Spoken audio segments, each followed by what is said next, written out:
যেদিকে তাকাচ্ছি সেদিকে শুধু বরফ আর বরফ। কি অবস্থা, রাস্তাটা দেখো, ব্রেক ফেল করে গেছে, মানে ধরছেই না, ফলস করছে।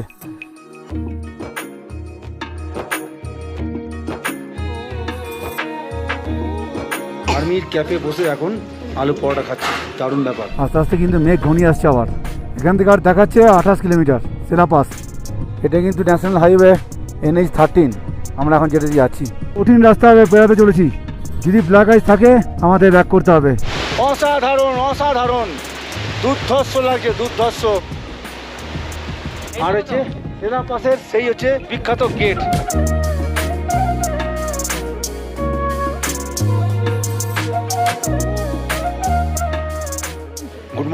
Good morning from Tamang.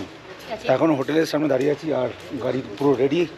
আজকে আমরা তামাং থেকে বেরিয়ে যাচ্ছি। আজকে আমরা গিয়ে থাকবো শেরগাঁও, যার ডিস্টেন্স এখান থেকে 216 মানে অনেকটাই পাহাড়ের রাস্তায়। তো আজকে আকাশ দেখতে পাচ্ছ বেশ পরিষ্কার। কালকে রাত্রিবেলা প্রচণ্ড আতঙ্কের মধ্যে ছিলাম, ভয়ানক বৃষ্টি হয়েছে, ওইদিকে স্নোফলস হয়েছে। এখন সেরাপাসটা নিয়ে চিন্তায় আছি। সেরাপাসে যদি কালকে বরফ পড়ে থাকে তাহলে কিন্তু সেরাপাস দিয়ে যাওয়া একটা ক্রিটিক্যাল ব্যাপার হয়ে যাবে। তো সেরাপাসটা পার করলে আমরা কিন্তু বেরিয়ে যাবো, আর কোনো রিস্ক নেই। তো আর বেশি দেরি করবো না, একটা রাইডার গ্রুপ রেডি হচ্ছে, এরা তামিলনাড়ু থেকে এসছে, এরাও যাবে আজকে এখান থেকে। তো বেরোনো যাক, আজকে রাইডিংয়ে যা এক্সপিরিয়েন্স সব কিছু তোমার সঙ্গে শেয়ার করবো। এই তামাংকে বিদায় জানিয়ে এবার বেরিয়ে পড়লাম। তবে তামাংয়ের রাস্তাঘাট কিন্তু যথেষ্ট জটিল। এখন জিপিআরএস কাজ করছে না, তো ইন্টারনেট পরিষেবা পুরো একদম বন্ধ। তো এখানকার লোকালদের জিজ্ঞাসা করেই এবার সামনের দিকে এগিয়ে যেতে হবে। তো এখন মনটা বেশ ভালো লাগছে এই পরিষ্কার ঝলমলে আকাশ দেখে। কালকে যা বৃষ্টি হয়েছিল আমরা ভয় পেয়ে গেছিলাম যে আজকে বেরাবো কী করে, কেন এত ল্যাগেজ। তারপর আমার দুজন পিলিয়ান্ট, এখন আগে এই তামাং থেকে বেরিয়ে যেতে হবে। ঘড়িতে এখন 7:45, প্রায় 8টা বেজেই গেল। আমার টার্গেট ছিল এখান থেকে 7টার সময় বেরিয়ে যাবো, কিন্তু হলো না। এই সাডেল ব্যাগ, ট্যাঙ্ক ব্যাগ এগুলো গোছাতে সেটিং করতে করতে কিন্তু অনেক সময় চলে যায়।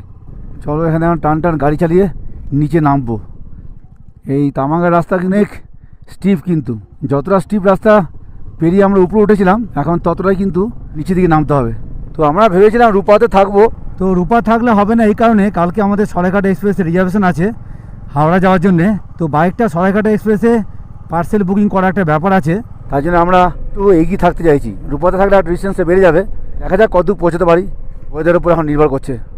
তো আসার সময় আমরা তেজপুর ভালুংপং হয়ে এসেছিলাম, এবার ফেরার পথে শেরগাঁও বালুমো হয়ে কালকে আমরা গুয়াহাটি ঢুকে যাব। যার জন্য আমরা এই শর্ট রাস্তাটা নিচ্ছি।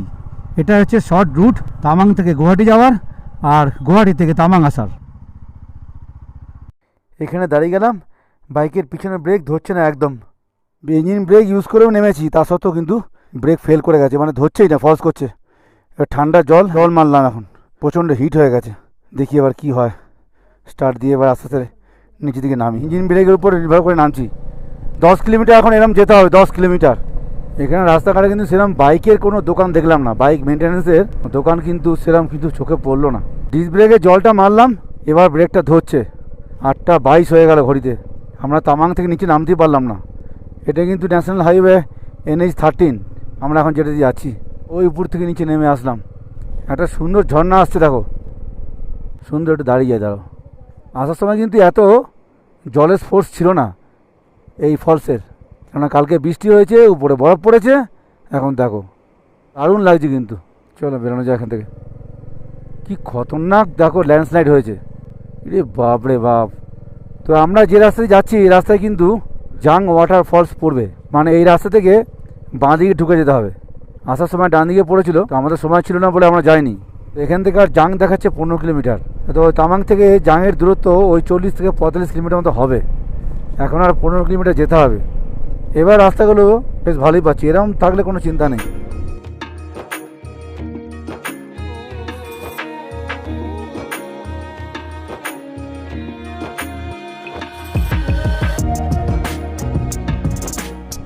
এই মোড় থেকে এবার বাঁ দিকে রাস্তাটা নেবো, এটা হচ্ছে জাং ওয়াটারফলস যাওয়ার রাস্তা। এর কিন্তু আরেকটা নাম আছে, সেটা হচ্ছে নুরাং ফলস। এটা খুব ফেমাস ফলস, কিন্তু এটা রাস্তা ভালো না, কিন্তু এখানে সাবধানে গাড়ি চালাতে হবে। বলছে per person 40 rupees entry fee জাং ফলস দেখার জন্যে। নিচ দিয়ে, আমি তো ভাবলাম উপর দিয়ে আসতে হবে হয়তো। চলো, আর একটা স্বপ্ন পূরণ হতে চলেছে। ও দূর থেকে কি লাগছে ওয়াটার ফলসটা, অসাধারণ। সামনে গিয়ে তো আরও সুন্দর ভিউ পাবো। তো এইবার বাইকটা এখানে রেখে নিচে নামতে হবে। 9:14 এখন ঘড়িতে বাজে। চলে আসলাম দেখতে এই নুরানাং ফলস, এটাকে জাং ফলসও বলে। আর এইখানে কিন্তু পয়লা বয়ে শুটিং নাকি এখানে হয়েছিল। তো মানে আমার জীবনে দেখা সব থেকে বড় ফলস এটা, দুর্ধর্ষ লাগে, দুর্ধর্ষ। চার ধারটা ঘুরিয়ে দেখাইছি। আমরা ওপাশ দিয়ে আসলাম, ওই ব্রিজটা ক্রস করে আমরা এসেছি, এসে নিচে নামলাম। আর এই ধরনের ফলস উপর থেকে ঝরে পড়ছে, আর এখানে দাঁড়িয়ে আছি আমরা। কেমন লাগছে বলো, কেমন লাগছে বলো। এবার একটু নিচে নেমে যাবো, নিচে নেমে গিয়ে তোমাদের দেখাই। একটু এগিয়ে যাই। অসাধারণ অসাধারণ, দুর্ধর্ষ লাগছে, দুর্ধর্ষ। নুরানাং ফলস 100 মিটার উপর থেকে ঝরে পড়ছে এই ফলস। এই যে কি আনন্দ পেলাম তা ভাষায় বলে বোঝাতে পারবো না, দারুণ দারুণ। এবার আমরা এখান থেকে বেরিয়ে যাবো, বেশিক্ষণ সময় এখানে কাটালে হবে না, কেন সেলা পাসটা আমাদের অতিক্রম করতে হবে। ওটা খুব ডেঞ্জারাস জায়গা, যদি ওখানে কার হাতে বরফ পড়ে থাকে তাহলে কিন্তু আমাদের আজকে বেড়াতে খুব সমস্যা হয়ে যাবে। যার জন্য এই জায়গা বেশি লেট করছি না, আমরা বেরিয়ে যাচ্ছি এখান থেকে। চলো। অসাধারণ লাগলো, যতদিন বেঁচে থাকবো এটা স্মৃতি হয়ে থাকবে, একদম দারুণ। চলো এবার অনেকটা উঠতে হবে উপরে। এই ফলস দেখতে গেলে অনেকখানি নিচে নামতে হবে, যথেষ্ট খাড়াই, যথেষ্ট খাড়াই, দম বেরিয়ে গেল। ওইদিকে তামাং শহরকে ছেড়ে আমরা এখন চলে যাচ্ছি। আবার একটা ল্যান্ডস্লাইড জোন দেখো, বর্ষাকালে যা অবস্থা হবে এখানে না। তারা ফার্স্ট গিয়ারে গাড়িটা দিয়ে দিই। চলো, পার করে ফেলেছি জায়গাটা। ঘড়িতে বাজে এখন 9:52 হয়ে গেছে। 12টার আগে আমাকে সিলেবাসটা পেরাতে হবে। সুন্দর সুন্দর, রোদটা উঠেছে না, দারুণ লাগছে। কি অবস্থা রাস্তাটা দেখো, সাবাস, একেই বলে অরুণাচল প্রদেশ। দেখো, ক্যামেরাটা অনেক পরে অন করলাম, তার আগে থেকে কিন্তু খারাপ রাস্তা শুরু হয়ে গেছে। খতরনাক খতরনাক, এই রাতের বেলা এইসব জায়গাতে পার হলে কিন্তু দম বেরিয়ে যাবে। চলো এবার টানা যাক। আস্তে আস্তে কিন্তু মেঘ ঘনিয়ে আসছে আবার। এখান থেকে আর দেখাচ্ছে 28 কিলোমিটার সেলা পাস। পাহাড়ের ওয়েদার 12টার পর থেকে কিন্তু খারাপ হয়, তার জন্য আমি চাইছি দুর্গম পাহাড়টা পার করতে 12টার আগেই। সে রাস্তাগুলো একটু ভালো পাচ্ছি বলে টেনে দিচ্ছি গাড়িটা। আমরা কিন্তু অনেকটা উঁচুতেও চলে আসলাম। এবার বেশ ঠান্ডা লাগছে, বেশ। জাঙের ওখানে অত ঠান্ডা লাগেনি, এখানে কিন্তু হাত ফাতগুলো মনে হচ্ছে জমে যাবে একটু পরে। ওরে বাবা, ওপাশে দেখো বরফ জমেই আছে পুরো। কি হারে বরফ পড়েছে কালকে দেখো। আমরা যতটা বরফ দেখে আনন্দ পেয়েছি ততটা ভয়ও পেয়েছি, কারণ আসার সময় এই বরফই কিন্তু আমাদের কাঁদিয়ে দিয়েছিল। বাইক পার করতে আমাদের যা অবস্থা হয়েছিল আমরা একমাত্র জানি। খুব কঠিন পরিস্থিতি ছিল সেদিনটা। উফ, এখানে ইন্ডিয়ান আর্মির সমস্ত ক্যাম্প রয়েছে দেখতে পাচ্ছি, সব আর্মির গাড়ি দাঁড়িয়ে আছে এখানে। চলো আমরা চলে এসেছি যশবন্তগড় ওয়ার মেমোরিয়াল। তো এখানে গাড়িটা দাঁড় করাই, সামনে ওটাই হচ্ছে যশবন্তগড় ওয়ার মেমোরিয়াল। তো ভারত মাতার বীর সন্তান 4th গারওয়াল রেজিমেন্টের রাইফেলম্যান যশবন্ত সিং রাওয়াতের স্মৃতি উদ্দেশ্যে এই জায়গার নামকরণ। তো সাল 1962 17ই নভেম্বর চীন অরুণাচল প্রদেশের এই নুরানাং জায়গায় 3বার আক্রমণ করে পরাজিত হন। চতুর্থবার বিশাল বাহিনী নিয়ে চীন পুনরায় এই জায়গা আক্রমণ করেন। তো পরিস্থিতি গুরুত্ব বুঝে এখানকার ক্যাম্পে থাকা গারওয়াল রেজিমেন্টের সমস্ত জওয়ানদের এখান থেকে সরে আসার অর্ডার দেওয়া হয়, কিন্তু যশবন্ত সিং রাওয়াত, গোপাল সিং গুসাই আর তিলক সিং নেগি এই 3 জনে সেই অর্ডার অমান্য করে চীন সৈন্যবাহিনীর বিরুদ্ধে যুদ্ধ করার সিদ্ধান্ত নেন। কঠিন সেই যুদ্ধে তিলক সিং নেগি, গোপাল সিং গুসাই বীরগতি প্রাপ্তি হন। যশবন্ত সিং রাওয়াত একাই 72 ঘন্টা চীন সৈন্যবাহিনীর বিরুদ্ধে যুদ্ধ চালিয়ে যান। তো শোনা যায় এখানকার স্থানীয় 2 মহিলা নুরা এবং শেলা, এই 2 বোন সেই যুদ্ধে যশবন্ত সিং রাওয়াতকে যথেষ্ট সাহায্য করেন। তো যশবন্ত সিং রাওয়াত একাই যুদ্ধ চালিয়ে যাচ্ছেন এই খবর চীন সৈন্যবাহিনী জানতেই বিশাল বাহিনী যশবন্ত সিং রাওয়াতকে ঘিরে ফেলেন। তো ওই পরিস্থিতিতে যশবন্ত সিং রাওয়াত চীন সৈন্যবাহিনীর কাছে নিজেকে আত্মসমর্পণ করে দেওয়ার পরিবর্তে নিজের রাইফেল থেকেই নিজেকে গুলি করে বীরগতি প্রাপ্তি হন। এখানে রাখা রয়েছে যশবন্ত সিং রাওয়াতের একটি পিতলের মূর্তি। ওনার জন্ম হয় 1941 সালে 17ই আগস্ট অবিভক্ত ভারতের উত্তরাখণ্ডে। আর এখানে রাখা রয়েছে সেই 3 বীর যোদ্ধার মূর্তি। প্রথমটা হচ্ছে রাইফেলম্যান গোপাল সিং গুসাই বীরচক্র, মাঝখানে রয়েছে রাইফেলম্যান যশবন্ত সিং রাওয়াত মহাবীর চক্র, তারপরে রয়েছে লাস নায়ক তিলক সিং নেগি বীরচক্র। ভারত মাতার এই 3 বীর সন্তানকে জানাই কোটি কোটি প্রণাম। তো ওয়ার মেমোরিয়াল থেকে বেরিয়েই পাশে রয়েছে আর্মির ক্যাফে। এটা হচ্ছে আর্মির ক্যাফে, এটা সম্পূর্ণ আর্মির দ্বারা পরিচালিত। তো আজকে এখানেই ব্রেকফাস্টটা করব। আর্মির ক্যাফে বসে এখন আলু পরোটা খাচ্ছি, দারুণ ব্যাপার। যথেষ্ট বড় কিন্তু পরোটা করে, যথেষ্ট বড়। বাবা আলু পরোটা নিলাম 50 টাকা, এখানে যা খাবে তাই 50 টাকা কিন্তু। দারুণ দারুণ, এটা পরোটা মনে হয় কাজ চলে যাবে। ভালো ভালো। এই জসওয়ান ওয়ার মেমোরিয়াল থেকে আমরা এখন বেরিয়ে যাচ্ছি। এখানে সুন্দরভাবে আলু পরোটা খেলাম 50 টাকা, আর ওটা কেক নিয়েছি। কেকটা 30 রুপিস। আর্মিদের নিজের হাতে তৈরি হচ্ছে কেক। চা পাওয়া যাচ্ছে, চায়ের জন্য কোনো পয়সা লাগবে না। পাশেই রয়েছে চায়ের স্টল। ওরা ওয়াশরুমে গেছে একটু, এখানে লেডিস ওয়াশরুম রয়েছে, কোনো চিন্তা নেই। এখানে একটু সময় নিয়ে আসতে হবে, এত হড়বড়ি করলে হবে না। আমরা একটু হড়বড়ি করছি কেন ওই সেলাটোটা পার করতে হবে। আকাশ কিন্তু আস্তে আস্তে কালো হচ্ছে, মানে বৃষ্টি হবে। স্নোকে মাউন্টেন দেখো কি লাগছে। এই মুহূর্তগুলোকে শুধু এনজয় করা, আর কিছু না। এটা হচ্ছে বাইক রাইডের মেন আনন্দ। ফোর হুইলারে আসলে কিন্তু এই আনন্দটা পাওয়া যাবে না। যত কাছে যাচ্ছি পাওয়ার মানে সামনে চলে আসছে। অসাধারণ অসাধারণ।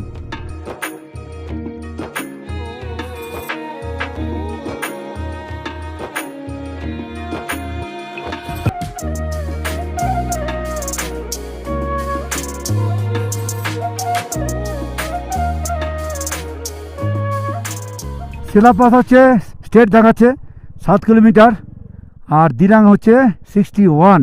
শিলা টানেল হচ্ছে 1 কিলোমিটার ডান দিকে। ওই বোর্ড থেকে আমরা সোজা রাস্তা নিয়ে নিলাম, আর ডান দিকে রাস্তাটা চলে গেছে শিলা টানেলের দিকে। আমরা শিলা টানেল হয়ে এসেছিলাম, এবার শিলা পাশের রাস্তাটা ট্রাই করে দেখি। এই রাস্তাটা নিয়ে ভয় ছিল, যদি বরফ জমে থাকে বা ব্ল্যাক আইস পড়ে থাকে তাহলে কিন্তু মারাত্মক হয়ে যেত, যেটা এখন অবধি পাচ্ছি না। দেখি আগে কী পাই।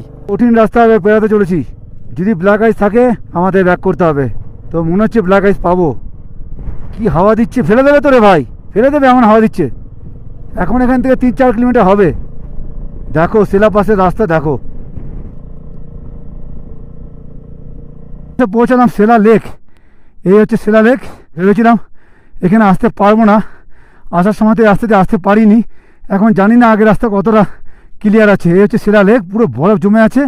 চারধারটা তোমাদের ঘুরিয়ে দেখাচ্ছি, যেদিকে তাকাচ্ছি সেদিকে শুধু বরফ আর বরফ। আর এরা এখন ফটো তুলে ব্যস্ত।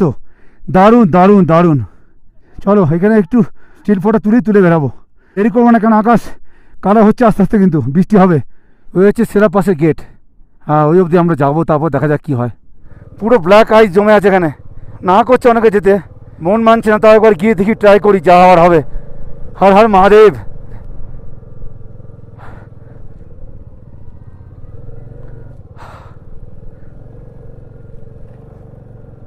ওই সামনে গেটটা হচ্ছে মেন গেট। চলো চলো। তো ফাইনালি আমরা পৌঁছতে পারলাম শিলা পাস। গুয়াহাটি থেকে যখন তামাং যাচ্ছিলাম তখন কিন্তু এই রাস্তায় আসতে পারিনি, টোটাল রাস্তায় বরফ পড়েছিল। শিলা টানেল দিয়ে আমরা 2 দিন ট্রাই করার পর গেছিলাম, সেখানেও ব্ল্যাক আইস ছিল। আজকে ফেরার পথে, অর্থাৎ তামাং থেকে গুয়াহাটি যাওয়ার পথে এই রাস্তা দিয়ে যাচ্ছি, কিন্তু এই রাস্তা আজকে খুব ডেঞ্জার। প্রচুর ব্ল্যাক আইস পড়ে আছে, তা সত্ত্বেও কিন্তু অনেক রিস্ক নিয়ে এই রাস্তা পেরিয়ে এখন যাচ্ছি। আর হচ্ছে শিলা পাশের সেই হচ্ছে বিখ্যাত গেট। আর এখানে প্রচুর হাওয়া দিচ্ছে, প্রচুর হাওয়া। এখানে এত হাওয়া দিচ্ছে যে দাঁড়ানো যাচ্ছে না। তো কিছুক্ষণ দাঁড়িয়ে 2-1টা ফটো তুলবো, দিয়ে বেরিয়ে যাবো। হালকা হালকা কিন্তু স্নোফলস হচ্ছে, কিন্তু পাচ্ছি এরপর ডেঞ্জার হয়ে যাবে রাস্তা, কঠিন রাস্তা। পিছনের চাকাতে দড়ি বেঁধে দিয়েছি, লাইলানের দড়ি ছিল, বেঁধে দিয়েছি। কথা বলতে পারছি না, এত হাওয়া দিচ্ছে এখানে।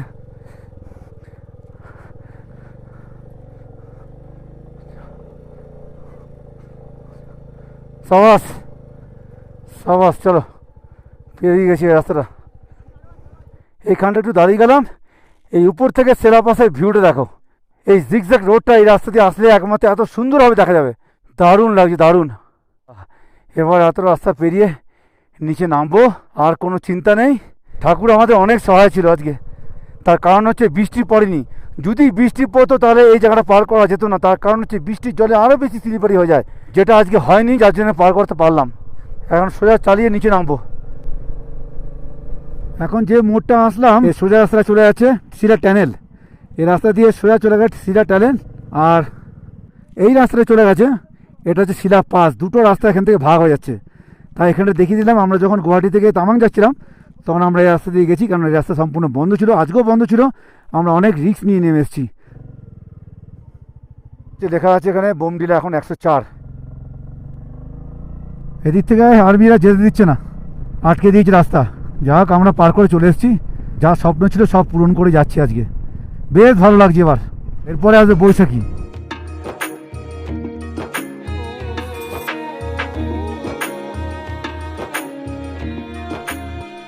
এই হচ্ছে বৈশাখী। এটা একটা আর্মির গুরুত্বপূর্ণ ক্যাম্প, যেটা 1962 সালের যুদ্ধের প্রেক্ষাপটে তৈরি করা হয়েছিল। তো দিরাং থেকে শিলাপথে যাওয়ার পথে পড়ে এটা।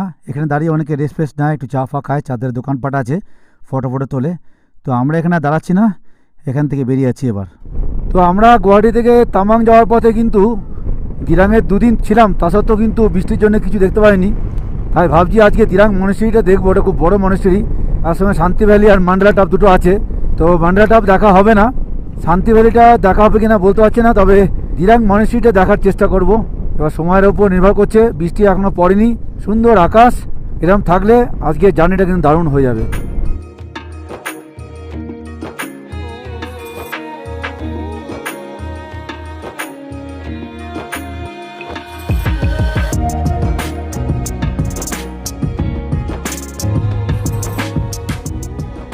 তো দিরাং আমরা প্রবেশ করে গেলাম। এটা হচ্ছে দিরাংয়ের মার্কেট। তো তামাং থেকে বুমডিলা যাওয়ার পথে আমরা ডান দিক রাস্তা নিয়ে নিলাম এই দিরাং মনেস্ট্রি যাওয়ার জন্যে। অনেকটা চড়াই রাস্তা, কিন্তু বাবা অনেক চড়াই। এখানে হোমস্টে রয়েছে অনেক, সুন্দর সুন্দর, অতি সুন্দর, দারুণ মনেস্ট্রি। এখানে বড় একটা পার্কিংয়ের জায়গা রয়েছে দেখছি। চলো নেমে দেখা যাক জায়গাটা। তো এখন এসে পৌঁছলাম দিরাং মনেস্ট্রি। এই সামনে রয়েছে দিরাং মনেস্ট্রি, চারধারে পাহাড়ে ঘেরা একটা সুন্দর মনেস্ট্রি এটা। এই মনেস্ট্রিটা কিন্তু একটা হিল টপের উপরে, চারধারে পাহাড়ে ঘেরা, যেখান থেকে দিরাং ভ্যালিটাকে খুব সুন্দরভাবে দেখা যায়। অরুণাচল প্রদেশের যতগুলো মনেস্ট্রি আছে তার মধ্যে সবথেকে সুন্দর মনেস্ট্রি হলো এই দিরাং মনেস্ট্রি। 2017 সালে হিজ হোলিনেস 14 দালাই লামা এই মনেস্ট্রিটি উদ্বোধন করেন, যার নাম রাখা হয় থুপসুং ধারগিলিং মনেস্ট্রি। তো এখানে থাকার জায়গাও আছে। তো এখানে থাকতে গেলে বুকিং করে আসতে হয়। সেই বুকিং করার কন্ট্যাক্ট নাম্বারটা ডিসক্রিপশন বক্সে দেওয়া থাকবে, তোমরা চেক করে নিতে পারো।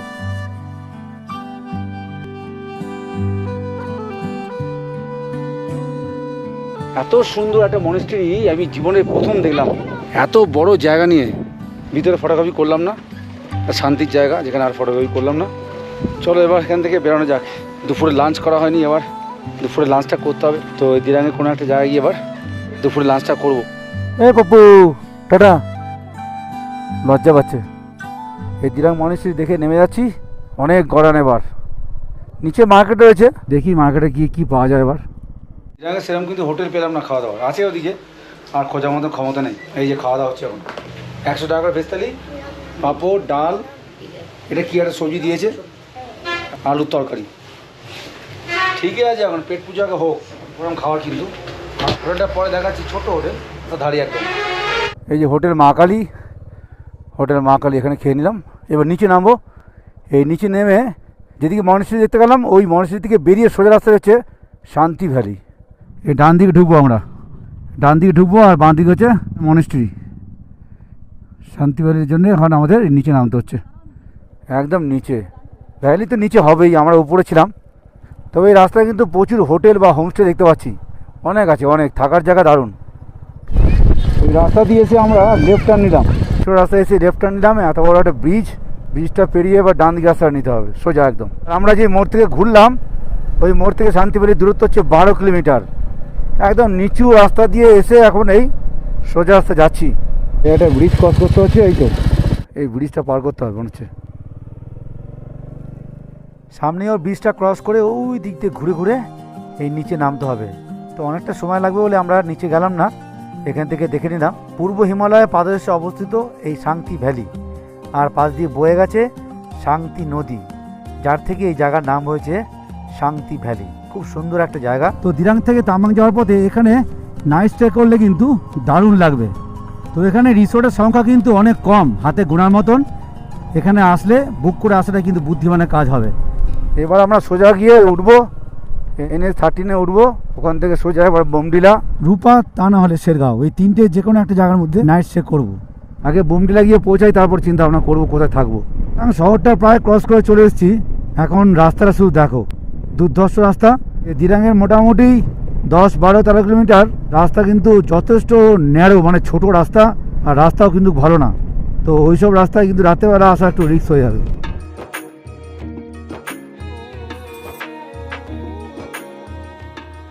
চলো, অন্ধকার হয়ে গেছে প্রায়।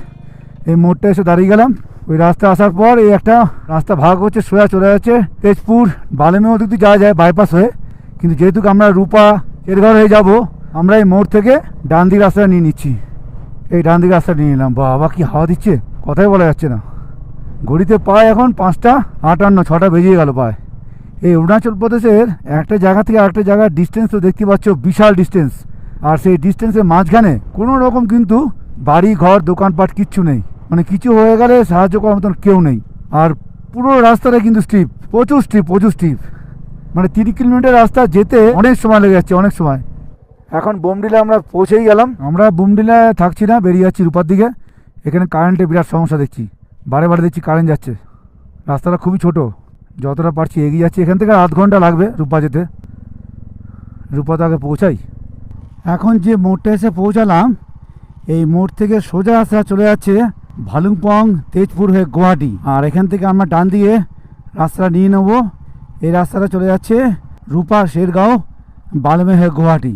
রূপা এখান থেকে দেখাচ্ছে 3 কিলোমিটার, শেরগাঁও হচ্ছে 27, বালেমে হচ্ছে 116। তো বালেমে তো আজকে কোনো ব্যাপার নেই, কালকে বালেমে দিয়ে আমরা গুয়াহাটি যাব।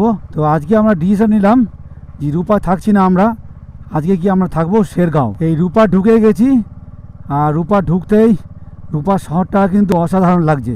পাহাড়ের উপরে ছোট ছোট বাড়ি আর আলোগুলো জ্বলছে, মানে সেই রাতের বেলা যেমনি ছোট ছোট জোনাকি পোকা জ্বলে সেরকম লাগছে। দারুণ জায়গাটা রূপা। তো এরপরে আসবে শেরগাঁও। তো শেরগাঁওতে গিয়ে আজকে আমরা নাইট স্টে করবো। এখন হোটেল খোঁজা নিয়ে একটা সমস্যা, রাত অনেক হয়ে গেছে, দেখি কোথায় হোটেল পাওয়া যায়। তো ফাইনালি তামাং থেকে বেরিয়ে আমরা এসে পৌঁছালাম আজকে শেরগাঁও। আজকে আমরা শিলাপাস দিয়ে এসেছি। মার্চ মাসে শিলাপাসে কিন্তু প্রচুর বরফের মধ্যে দিয়ে বরফ কাটিয়ে কোনো রকমভাবে এসেছি। আর ঘড়িতে বাজে এখন প্রায় 8:30। আমরা আগে এসে গেছিলাম। প্রবলেমটা এখানে হয়েছে যে শেরগাঁও একটা এমন জায়গা, এখানে হোটেল নেই, এখানে বেশিরভাগই হচ্ছে হোমস্টে। তো এখানে প্রত্যেকটা হোমস্টে আজকে পুরো ফুল ছিল। অবশেষে একটা দোকানে গিয়ে কন্ট্যাক্ট করি, ভগবানের কৃপায় খুব সুন্দর একটা হোমস্টে পেয়ে গেছি। তো হোমস্টেটার নাম হচ্ছে রেড বেরি হোমস্টে। রোডের উপরে পাশ দিয়ে একটা সুন্দর নদী বয়ে গেছে, চারধারে পাহাড়, খুব সুন্দর পরিবেশে। তো এই হোমস্টে নাম্বারটা আমি ডেসক্রিপশন বক্সে দিয়ে দেবো, চাইলে তোমরা দেখে নিতে পারো। তো এখন হোমস্টেটা তোমাদের একটু দেখাই। এই হচ্ছে হোমস্টের ভিতরটা, একদম উডেন ওয়াল, একটা কাঠের একটা আলমারি, একটা মিরর, নিচে সেলফ রয়েছে জিনিস রাখার, সুন্দর একটা বেড, একটা হিটার দেওয়া হয়েছে আমাদের। এই হচ্ছে ওয়াশরুম, ছোট্টর মধ্যে কিন্তু বেশ পরিষ্কার পরিচ্ছন্ন। আজকে জার্নিটা মোটামুটি আমাদের ঠিকঠাকই হয়েছে। কালকে আমরা এখান থেকে বেরাবো গুয়াহাটির উদ্দেশ্যে। তো আজকের মতন আর ভিডিওটা বেশি বাড়াচ্ছি না। তো এখন ফ্রেশ হয়ে খাওয়া দাওয়া করবো, খাওয়া দাওয়া করে সুন্দর একটা ঘুম। যদি ভিডিওটা তোমাদের ভালো লাগে তাহলে একটা লাইক কমেন্ট করে জানিও। তো আজকের মতন ভিডিওটা এখানে শেষ করছি। Good night from Shergaon.